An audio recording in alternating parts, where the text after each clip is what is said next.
Welcome back to Courtroom Drama. Today we dive into a scandalous betrayal where Miss Nelson sues her former friend Miss Jones for a vacation loan that ended with a stolen boyfriend and a nightclub brawl. Miss Nelson, Miss Jones used to be a girlfriend of yours, and it is your claim that you extended a loan to her to enable her to go on a trip. She didn't pay you back, and when you confronted her sometime later about the loan, it is your claim that she attacked you. As a result of that attack, some property of yours got lost. And Miss Jones says that there was never any discussion of a loan, that you were supposed to go on this trip to Florida along with your boyfriend, who was also going. I assume this used to be your boyfriend. Is that right? Now, Miss Jones says that you were unable to go on the trip because you had child care problems. So you suggested that Miss Jones go on the trip in your place to sort of keep an eye on your boyfriend who was going to be there. Well, she evidently kept a very good eye on him. Because now he's sitting over there. While Miss Jones says that nothing happened on the trip with the boyfriend, except that they hung out a little bit together, they soon discovered that they were made for each other, and now I think you live together. Yes, correct. Is that right? Yes. Okay, so I'm going to start with you, Miss Jones. Okay. First, tell me when this trip was scheduled to take place. In May of this year. Tell me about the trip. Well, it was supposed to be all three of us going for spring break. Which three? Me, Brandon. Miss Nelson claims she is owed $850 for a Florida vacation she financed for Miss Jones, which Jones never repaid. Miss Jones alleges the trip was not a loan, but an invitation to keep an eye on Nelson's boyfriend, whom Jones eventually began dating and living with. The dispute escalated into a physical altercation at a nightclub, where Miss Nelson claims Miss Jones assaulted her and damaged her jewelry. And David. No. Okay. Shh. Supposed to be the three of you going. Yes. Why? We were just going out for spring break. Me and her have done it in the past before, but this year she had a boyfriend. So he was joining. Yes. Yeah. And were you supposed to stay at a hotel? Yes. Who made the hotel arrangements? Brandy. How were you supposed to get there? Fly. Who made the flight arrangements? Brandy. And when she made the flight arrangements, she put it all on her credit card. Yes. You were supposed to pay her back. Correct. So you did, in fact, go on the vacation Yes. for spring break. Yes. Did you pay her back for your flight? No. Well, let's start with that, Miss Jones, because you see how easy this is for me? Yeah. You make it so easy for me. Now, we just had a conversation, you and I, that the three of you were supposed to go together. Yes. And your agreement was that she would put the flight and the hotel on her credit card and you would reimburse her. That's what you told me. Right, but it wasn't a big deal. Just a second. It was a bad. It wasn't It's my questions. Okay. So she put the flight and you did fly on vacation. And how much were the tickets? $250 a piece. So minimally you owe her $250, right? Because you were Technically, though, this is where technical plays, because I don't really care about anything other than technical stuff, okay? I don't care about whether you like him, whether she likes him, whether he's going to be yours forever. That's irrelevant to me. So technically, you owe her $250 for the flight so far. No. Now, if you open your mouth again, I'm putting you out the door. She may allow you to speak when she's speaking, but I don't. Got it? You look like a nice young man. I could have said that nicer.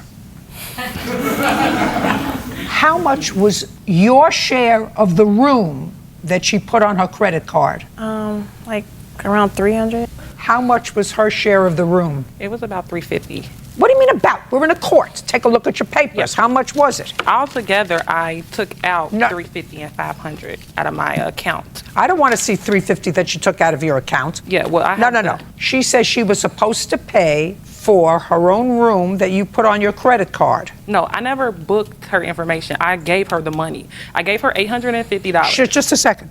Hold on a second. So she says the room was $300. So now we have $300.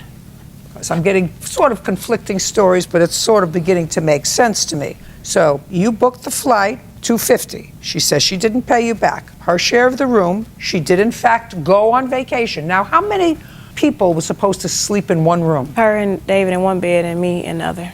Okay, so let me understand this, Miss Jones. So she couldn't go, and there was only one room. So you shared a room with In what's one his- bed. No, and he's I another. understand. You shared a room with her boyfriend. Yes. Okay.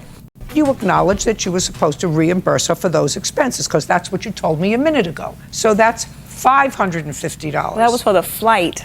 The other one, she just offered to give me because she couldn't go anymore. No. Listen, Miss Jones, that's why I started with you. You said we were going on spring break, and we had been there before, and you always split expenses. This time, she added the boyfriend in, okay? So you were going to split the room 3 ways instead of 2 ways, because that sounds normal. She couldn't go. Well, what did you care? You went, and you got yourself a new boyfriend. So I don't know what you're complaining about. The question is, how much of the $250 and $350 did you give back to her? None of it. Well, so then we owe her minimally $550. See how easy this is? Now let's get to this. Can you believe the audacity? Miss Jones literally took Miss Nelson's flight, her hotel room, and then took her man too. Judge Judy is absolutely losing it over the technical excuses being thrown around here. Watching Miss Jones try to explain why she didn't have to pay back the $250 flight while she's currently living with the ex-boyfriend is the definition of a courtroom mess. The tension is peaking as we get into the nightclub fight details. Who writes rings on a court paper but says necklace in person? Assault. Now you're back. She breaks up with the boyfriend, or he breaks up with you, I assume. Right. Is that right? Right. Yes. And after that nasty breakup, which I assume was nasty, and now you're not friends anymore. Tell me about the incident at a club, restaurant, bar. What was it? Yeah, it was a club. It's kind It was of a club. nightclub. On what slash date? bar. It happened August 1st And the trip was? in May. In May. So by August, they're a couple already. Correct. Right. And you haven't gotten any money back? No. Okay. We were at the nightclub. She was at the bar buying drinks. So I'm sitting back with my friends and I'm like, well, she's buying drinks at the bar and she owes me money. She owes me my $850. So I wanted to go over there and ask her, I see you buying shots. What's going on? You owe me my money. She was drunk by this time. I don't drink, so I'm not an alcoholic. She can't hold her liquor at all. Listen to me. Just tell me what happened. Yeah, she shoved me. She's like, we get into a little fight as women. We start to put our hands in each other's face while we're talking, move our hand gestures around. And she kind of put her hands in my face. And I'm like, we're not going to do the hand thing. I'm just asking you about my money that you owe me. You came up to me, so I don't want you to speak now.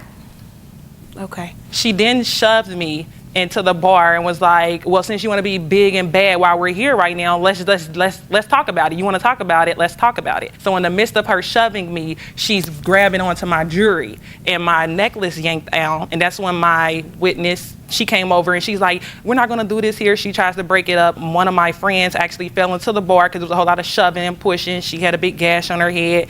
She can attest to that as far as the jewelry. I don't want anybody to attest to that. So far, I'm listening for a case. Yeah, so as far as the necklace being broken, it just like, she just yanked it on off my neck. Where are my glasses? On my head? Can I borrow your glasses? Thanks.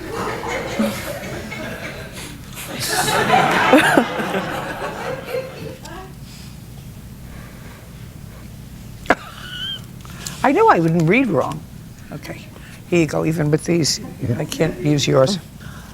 Listen, you have to get your story straight. You do read and write English, correct? Mm-hmm. And you read a complaint that you filed, and you signed it. And when you signed it, you said that she ripped the rings off your fingers. No, I then told her that it was the necklace that got ripped. It says rings on my fingers.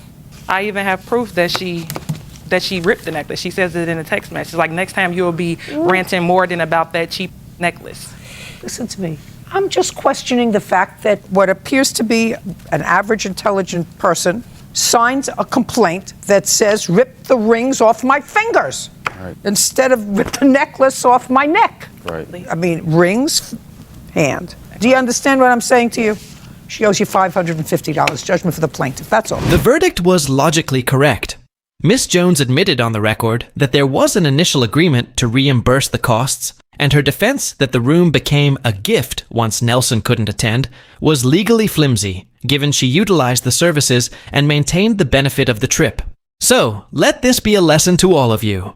If you send your bestie to watch your man on spring break, don't be surprised when she comes back with a new roommate and your credit card bill. Miss Nelson lost her boyfriend, but at least she got her $550 back, which is honestly a bargain price for taking out the trash. Subscribe now unless you're planning on stealing your friend's partner this weekend. And let me know in the comments if you think Nelson should have sued for the stolen man too.